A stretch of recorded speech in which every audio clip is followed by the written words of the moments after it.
Hey, Forever Runners, how you doing today? So one of the benefits of low heart rate training is you get to run at a comfortable pace. The problem is for a lot of runners, running slow is very hard to do, and they get frustrated and then they don't want to do low heart rate training anymore. And really, it doesn't have to be that way. The main thing is a lot of us just don't know how to run slow efficiently. So in today's video, I'm going to give you some tips and some drills on how to work on running slow more efficiently so you can run slow faster. Hey, I'm Herb the Forever Runner. I'm a heart attack survivor, ultra runner, and online running coach. And I help runners in their 50s, 60s, and 70s effortlessly run faster without pain or injury. So today, I went out and shot some drills, and hopefully there'll be some help for you.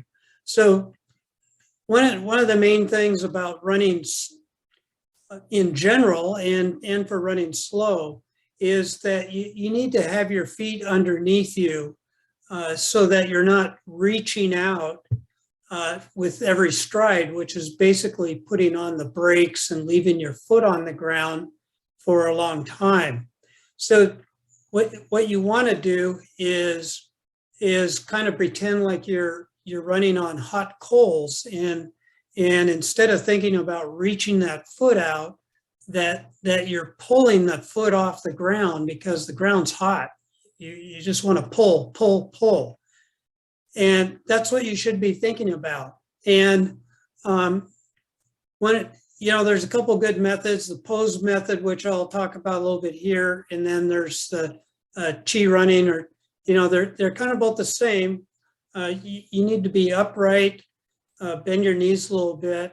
And then in just a minute, I'll show you what the pose is, but basically you want your ankle bone up by your calf and have your ankle loose and instead of rigid. So the whole thing about pose running is pulling or lifting your foot off the ground quickly and having a loose ankle so that you're not jamming your heel out there in the ground and in front of you.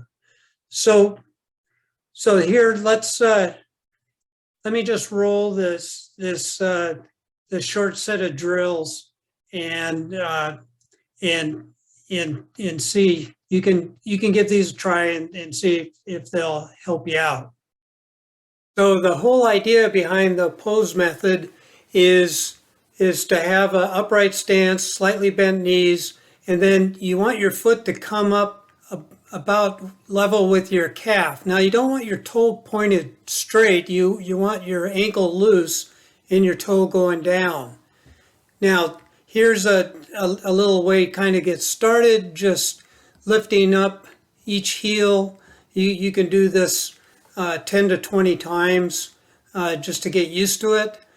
And then you can move on to kind of hopping, lifting that foot up, both left and right times.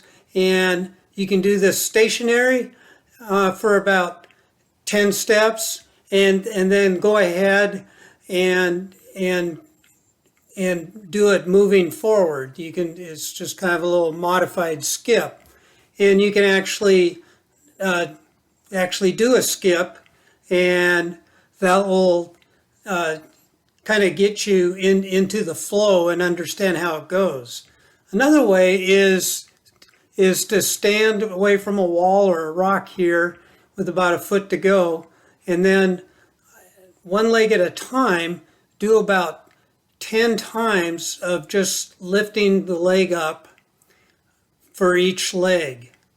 And this just gets your neuromuscular system used to understanding what's going on. So you do that on each single leg about 10 times each side, and then the next is to alternate legs, and notice that you're pausing at each time, and again do this for 10 or 20 times.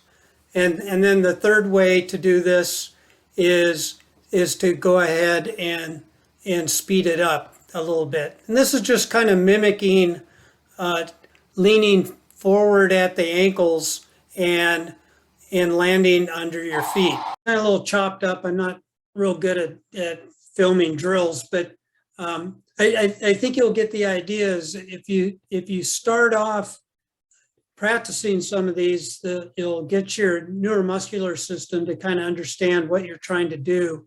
And then while you're actually running, you want to always think about pulling instead of reaching out with your foot.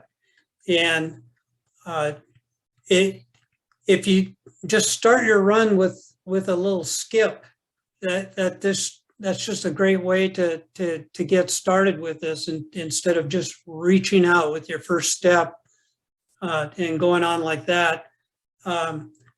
Try starting off with a little skip so that your foot's underneath you, and you can just launch right into running with your feet more underneath your body. So hope you like that. If you have any questions or comments, please put them down below, and we'll see you in the next one.